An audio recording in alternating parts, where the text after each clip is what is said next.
Ladies and gentlemen, heels and faces, casual wrestling fans, and all you smart marks. I'm Kayfabe AJ, and this is Kayfabe Avenue. And we're coming off of a big week in wrestling. We just came off of the WrestleMania weekend in Vegas. Kayfabe was there. All three of us enjoying the full weekend of events. Um, One thing I would say, Vegas had like the you always have the tourism, the crowds, even when there's nothing in particular really happening in Vegas. But having WrestleMania there, I wasn't there for WrestleMania 41, so I wouldn't know if it had the same feel. But the city, the vibe, walking around, bumping into other wrestling fans every day, even the days that Mania wasn't actually being broadcast. There's fans all over the streets in their attire, in full costume. Um, you could be walking to try to cross the street and end up in a full blown conversation with other wrestling fans. So the vibe of the city, I want to thank Vegas for just that feel. It was amazing. It was good to be back and walk around and enjoy the sights and the sounds. And WWE definitely took over the city. We had the World at the Convention Center. We had a bunch of watch parties and events with certain stars, but it felt like such a close community. It really didn't matter where you came from, what part of the world you originated. If you were a wrestling fan, you recognize each other in the streets, and it just became a great experience. We met a lot of good fans out there, a lot of good people. We chopped it up with people in the street, talked about our faves, talked about the storylines going in. So it was a great experience overall. Check out our social medias at Kayfabe Ave for all of the insight. WWE was shadow banning a lot of social medias that were reporting on WrestleMania inside the stadium. So um, we definitely did get affected by that. So our TikTok was kind of shadow banned a bit during that weekend. So check it out. We do have some stuff there. We have a full on prediction video we did. Watch that, compare it to the actual results. Um, to just briefly go over WrestleMania itself. Night one, everyone's talking about it. Was the lackluster night. It was full of advertisements. It was not focused on the wrestling. The crowd wasn't in it. It was a very dead crowd. Me being there both nights, I can actually um, tell the difference from lived in experience. The first night just was not it. I don't know if it was the issues going in, particularly with that main event, but it was a downer. We left, slightly disappointed in the outcome. The energy felt sucked out of the room. The main event being interfered with. Like I said, a lot of short matches. Um, Night two seemed to like if night one was a testament to what was gonna happen, night two was like, yeah, forget everything you just saw. This is the show. And even with the change of set graphics, it even that made night two even more exciting. So top to bottom of the card, great show from beginning to end. A giant contrast between night one and night two, and I don't know what's going on. There's been a lot of TKO involvement being rumored, and there's a lot of chaos going on behind the scenes. It seems, and it's trickling onto the television and the fans. We feel it. It might not be blatantly written out for us or spoken out to us outside of maybe Cody and CM Punk throwing a couple of shots the past couple of weeks, but it's blatant that something is happening. There's a big change up. But with WrestleMania comes a lot of change. And the one thing that I feel like we shouldn't do at Kayfabe Avenue and just generally in the community is act shock Pikachu every single year when WrestleMania rolls around, and then the following day or within that following week, we start hearing about the roster cuts. So that's the big news for this week. WWE has officially started their yearly Roster cuts, let me repeat that. Yearly roster cuts. Um, I get it. Some people are probably like some people on this list didn't deserve it or dropped the ball, but to act shocked that a large group of stars got let go, this is their MO. WWE has been doing this for as long as I remember. It's not always great. It's not always the best decisions. Um, from a fan perspective, we always want the best for our favorites, but that's the name of the game. Is business.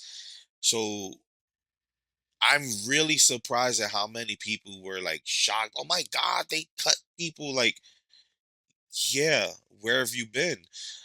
I'm only gonna excuse the people who are the casuals that maybe just started getting interested. They saw something, started actually tuning in. But if you're a diehard wrestling fan and you're in this community and you're in the know, save the shock Pikachu, save the selective outrage. I'm not doing that. Um, let's go over the list of people who have been released so far.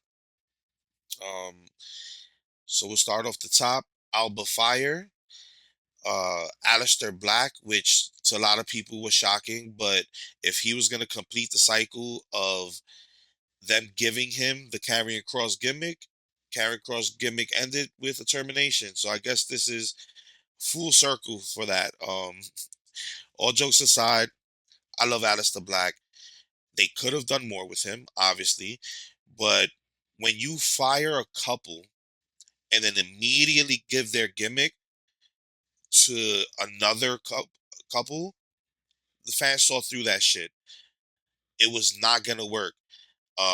Alistair Black, you know, was in a couple feuds that got fizzled out.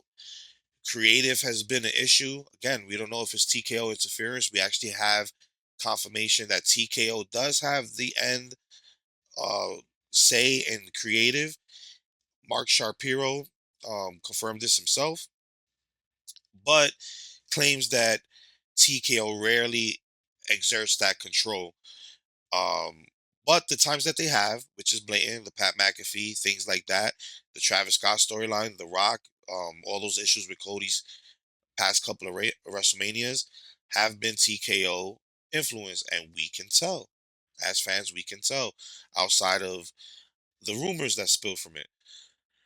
So, Aleister Black, along with his wife Zelina Vega, they both got let go. Zelina actually posted a video um, addressing this and was pissed off at Sean Ross Sapp, I believe his name, that reported on it. And she basically told him straight up, fuck you, dude. I would have at least liked the respect to report it myself and to let the fans know myself. And while I understand her sentiment, that's her career, that's her life that you're reporting on.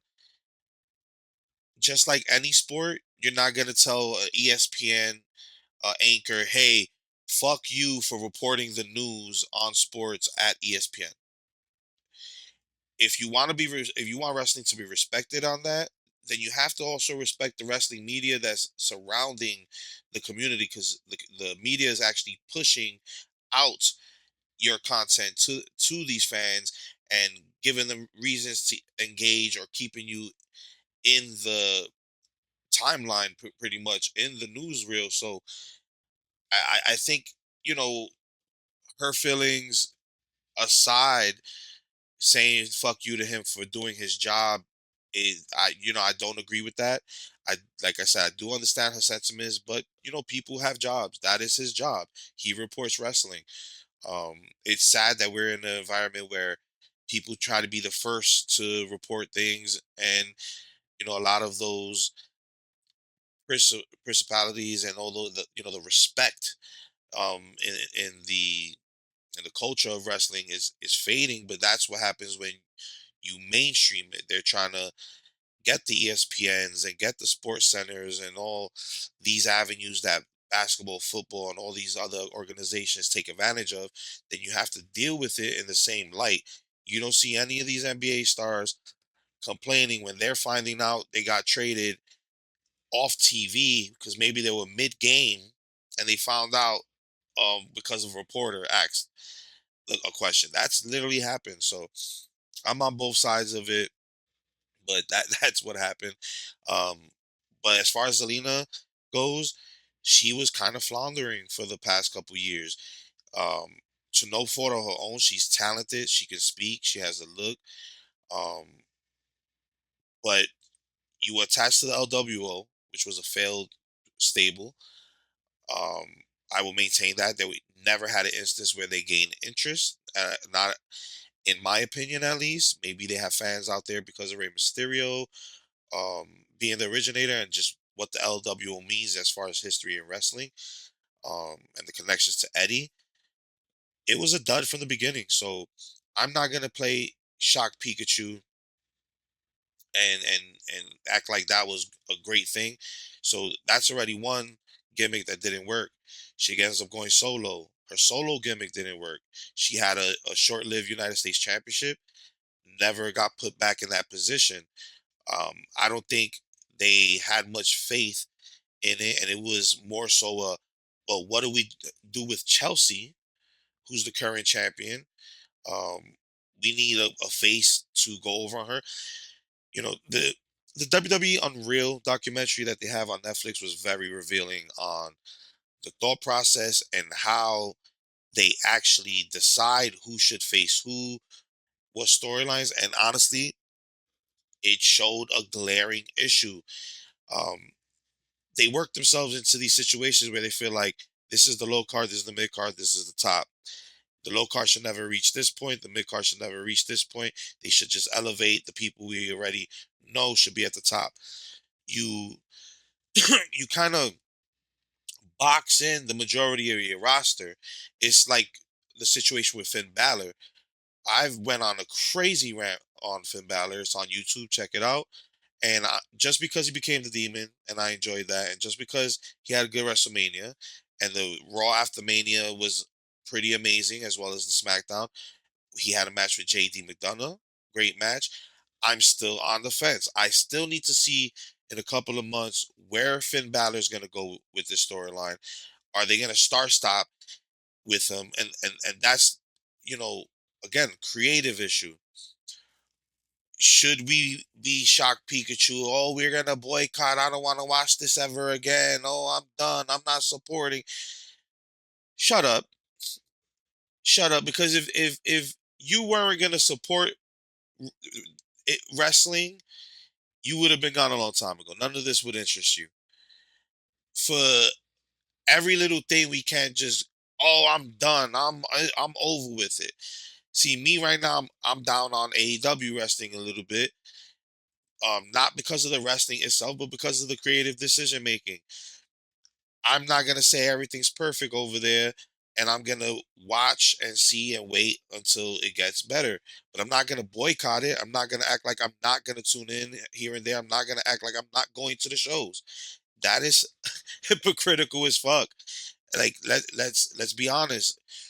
You know, this selective outrage has to stop because selective outrage is also hurting creative.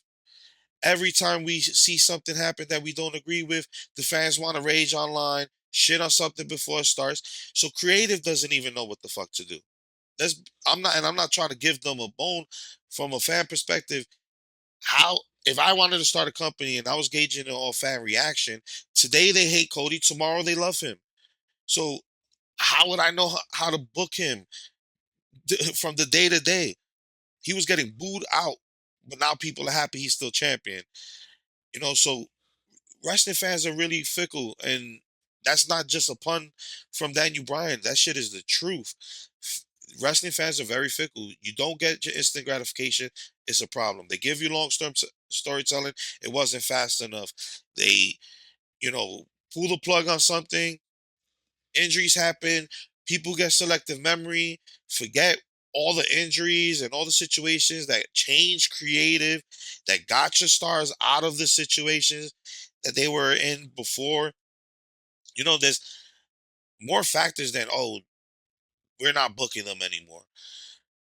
But the Zelina, going back to the Zelina Vega and the roster cuts, She has been in back to back situations where the gimmick did not work, and the last situation, it was a disrespect. Anybody who was a Karrion Cross fan and felt a certain way about them not believing in Karrion Cross and letting him leave, not trying to really negotiate with Karrion, to see his gimmick given away like that, like as much as I love Zelina Vega, my Puerto Rican sister, I got your bobble, your pop bobblehead to represent and to support.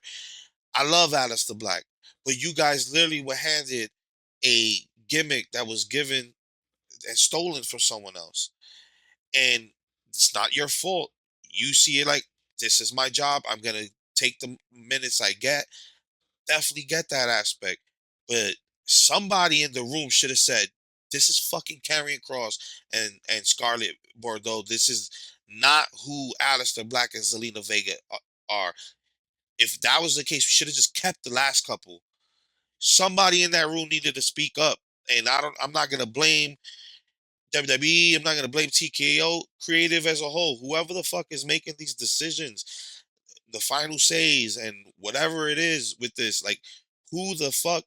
They need somebody who's not a yes man, and I feel like there's nothing but yes men in that fucking creative room. Because even watching WWE Unreal, going back to that, and the way they structure their roster, Road Dogg was defending Chelsea Green, but also, what can we do for it? You stay shut. You don't even bring ideas after that. You're like, word, yeah, that's true. Somebody in that room needs to not be a yes man. Needs to step up and say, yo, this is ass to me. If the majority outrules me, cool, but this is ass. Somebody needs to say, this trajectory, this restructuring, or this gimmicks change, or new gimmick is ass. We need less yes men in WWE creative. Seriously. So let's continue down the list. We got Andre Chase from Chase U and NXT. I personally not never really got into that stable or that character myself. And he's been a long time NXT person, hasn't been called up, and he's been there for 5 years plus. We have Apollo Cruz, another person, very talented, but anytime I saw that they gave him the ball, it was to his detriment, because either he wasn't good on the mic, it wasn't clicking, or the what they tried to do, they tried to give him the Obafemi gimmick before Obafemi, and it just came off as fake Nigerian, as opposed to how we received it with Obafemi, where we're like, yeah, you're the ruler, and we're chanting for him. So Apollo Cruz has been in limbo for a few years now, so that's not surprising. We have Chris Island from Developmental, Dante Chen from NXT. We have um, Luca Crucifino from NXT, Malik Blade from NXT. We have Serena Linton from LFG, Trill London from NXT, Tyra May Steele from LFG, Tyreek Igwe from NXT, Tyson DuPont from NXT, and Zoe Stark. Now, this one's fucked up. And the only reason I say it is fucked up, Zoe's injured. Zoe got injured on Monday Night Raw on a spot where we literally see her ankle look like it fucking shattered. To let someone go in the middle of injury and not give them that, unless it's a situation, because I'm always going to give benefit of the doubt, unless it's a situation where they knew there was no recovery window, she would not get cleared, it's a mutual understanding where it's like, you can't come back in that situation, we have nothing for you after, then I understand. But if she was actively working to get back into wrestling condition and back onto the show, and you fired her in the middle of her injury period when she got injured on your broadcast, that is fucked up. That is very low. And honestly, you should be protecting your stars. Pause her contract, let her get her medical, something. You know, they're so worried about the bottom dollar while making billions of fucking dollars. getting all this Saudi Arabia money. This is a low, and honestly, TKO kind of sucks for that. Um, to my knowledge, I don't remember Vince letting someone go mid injury. Um, if there's any examples of that, put it in the comments. Let me know. But I really can't think of it. Um, and then let's go to the bigger names. We have Santos Escobar, who was another person in limbo doing the LWO stable, leaves, forms his own stable again with Los Garza, got let go, came back, went to AAA, now is getting let go again. Talented dude, got the look. Why you didn't keep him in AAA as a mainstay in AAA and just have him there is beyond me. But they let him go. I'm not gonna say that was a crazy shock because of the limbo he's been in the past couple years. What does come to a shock of the next couple people, the Motor City Machine Guns. You don't know what to do with a tag team veterans, former TNA champions. That I will say WWE completely dropped the ball. Completely dropped the ball. Cause how the fuck you don't have the Motor City Machine Guns on TV on a regular, elevating that division beyond me. I don't know what the fuck the decision behind that. And then the biggest releases out of the entire pick, which I think are people's most biggest pain point in this whole situation. The YS6, the entirety of the group is gone. Um, after just having a storyline with the MFTs, which wasn't great. Did they give the YS6 opportunity to blow up? I would say yes, they did. Their debut as a stable is probably going to go down in history as one of the coolest debuts, one of the creepy factor debuts, like on the lines of a Bray Wyatt and Undertaker. It was extremely memorable. The vignettes, I don't know why they kept flip flopping on TV and, start stopping them. We really don't know the behind the scenes. But after a while, it seemed like the Y6 just had nothing to do. And then from a fan perspective, which is what I try to keep this, podcast based on, outside looking in, who did they have to fight? What stable has both men and women to give Nikki something to do? Then what stable has the time? Judgment Day became a mid card stable that did not focus on the world championship any longer.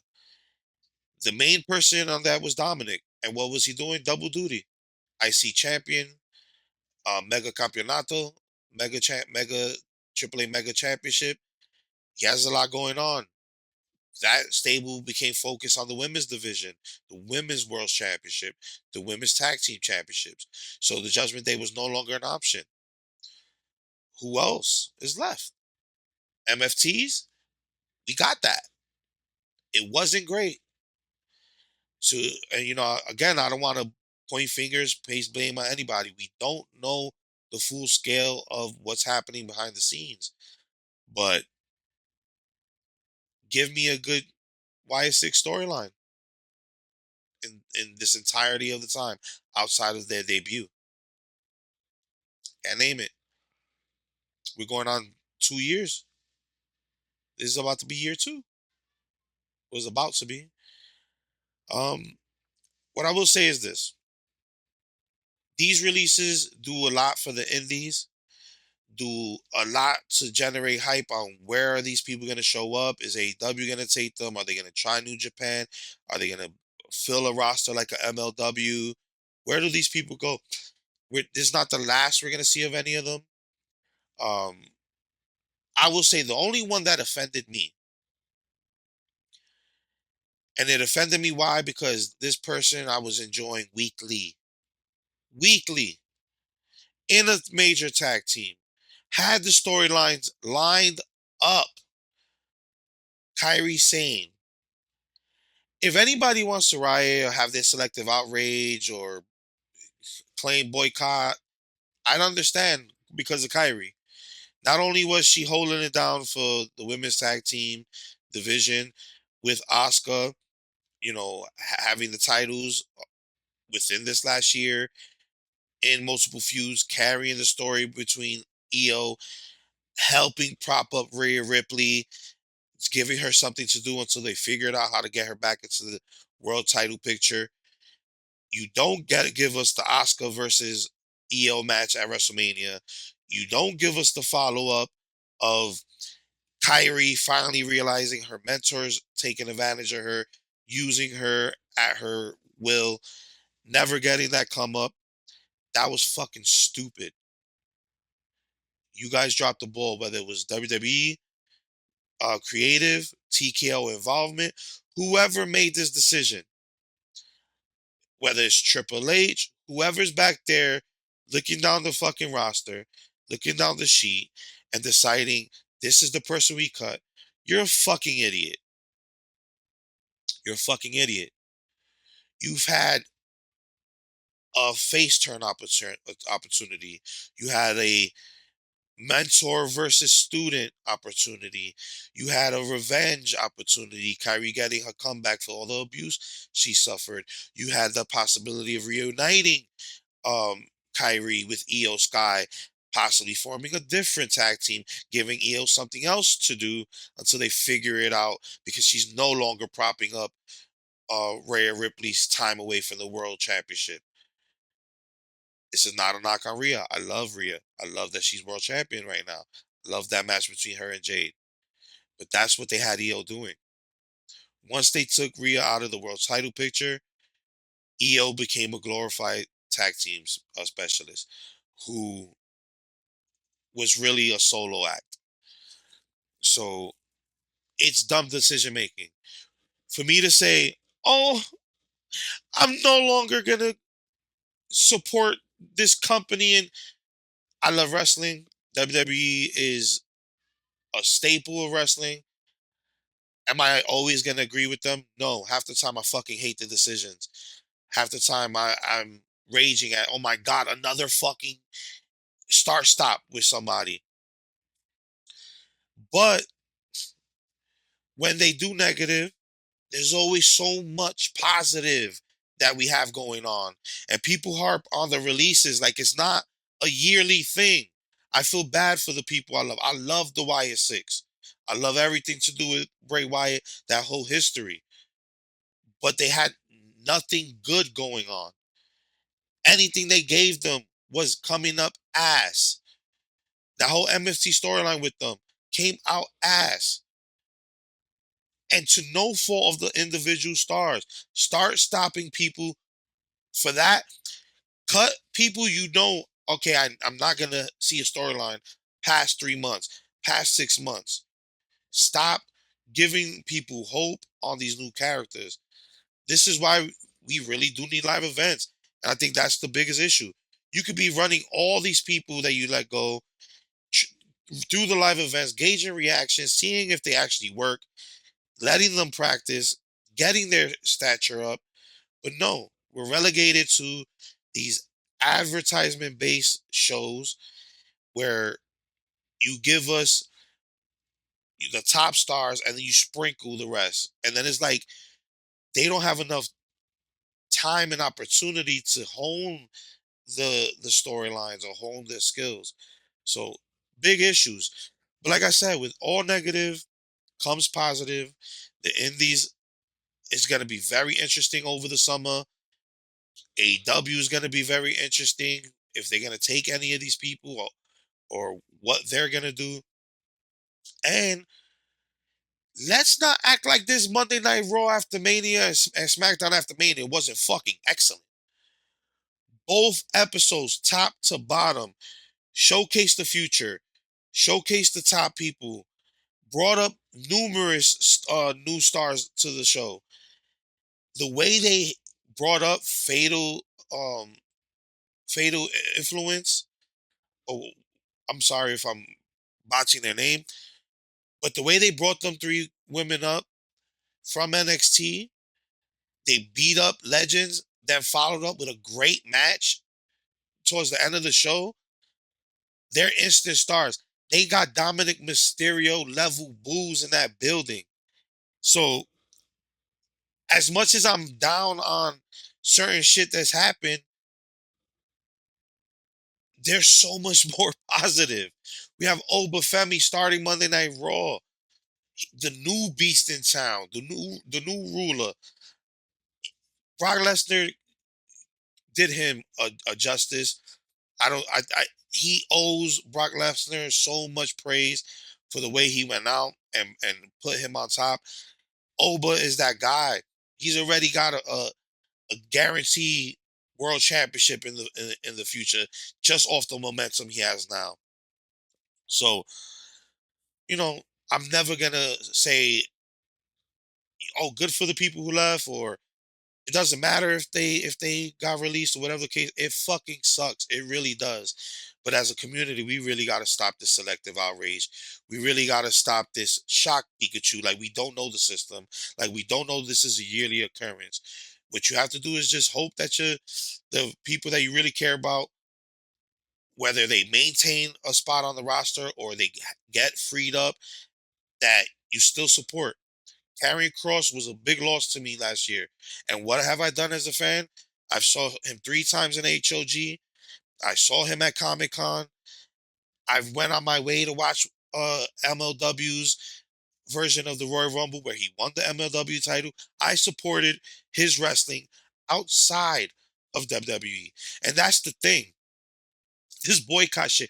For what? What are you boycotting? What are the fans bitching about? You're mad today? Pause that show. Go watch AEW. You mad at AEW? Go on YouTube. Go watch AAA. AAA's not your thing? Go watch New Japan. New Japan's not your thing? Go watch MLW. MLW's not your thing? Go watch HOG. HOG's not your thing? Go watch Progress. Progress not your thing? You see where I'm going here? See where I'm going here? Support wrestling. Support the wrestlers. I don't give a fuck about TKO. I really don't give a fuck about TKO. But do they have the best produced product as far as overall package? Do they have the reach? Yes, they do. And that's an undeniable fact. AEW, do they have the best wrestling matches week to week? Yes, they do. But there's certain things that I don't get from AEW that I get from WWE. Certain things from that I don't get from WWE that I get from AEW. And then there's things that I don't get from both of those companies that I find in the indies, that I find on YouTube through these other promotions. You're a wrestling fan, the wrestling's supposed to come first.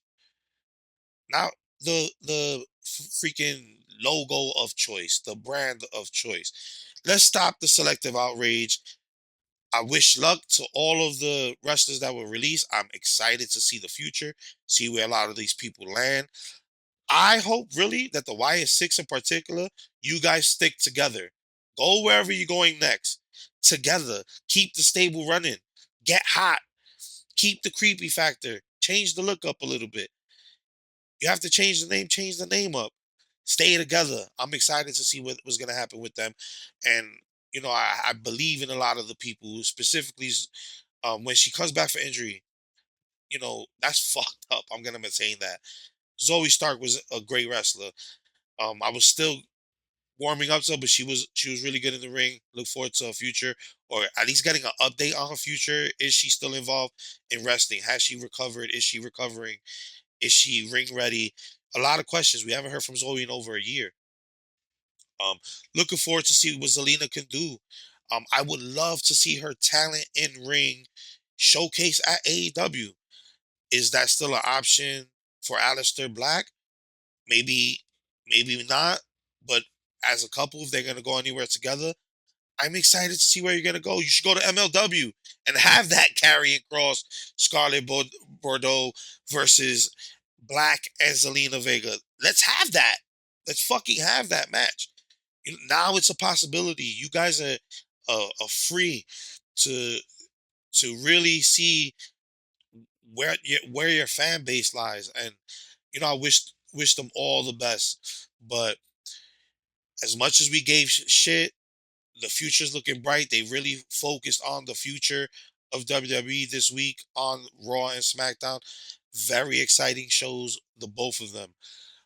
Coming out of this WrestleMania, I hope that WWE and TKO learn their lesson as far as overly involving themselves, as far as TKO board overly involving themselves in creative is not the best decision. Wrestling fans are very loyal and very outspoken. We're gonna let you know what you're doing is shit. We're gonna scream it. We're gonna shout it. But stop the selective outrage. I think that's the moral of this episode. Let's stop selective outrage. Be pissed off at the things that make sense to be pissed off. But when you say fuck this company today, then you watch it tomorrow, you're a fucking hypocrite. And that needs to stop. That really needs to stop. So I'll leave it at that. We had the releases, great comeback shows after Mania. Mania Night 1 was a little bit of bummer. Night 2 was fucking amazing. Looking forward to a lot. You know, it's WrestleMania season. Again, this happens every year. Shape up, guys. To the new people, unfortunately, this is what happens every year. After WrestleMania, we do get talent cuts. They do refocus their budget. Um, we got the news that Little Yachty, rapper, is actually full time managing Trick Williams. So, you know, I can imagine how much they spend to have Trick Williams have Yachty as a manager for the next year or whatever that contract is looking like. So, gears shift, things change. It's how we roll with the punches, and that's just for everything in life. So, shout out to everybody who got released. I am looking forward to your future. I wish you guys good luck. I could do this all day. I've been Kayfabe AJ. This is Kayfabe Avenue. Follow us on all social media platforms, wherever you get your podcast. Like, share, and subscribe at Kayfabe Avenue on YouTube and the TikTok. Follow us and take us home.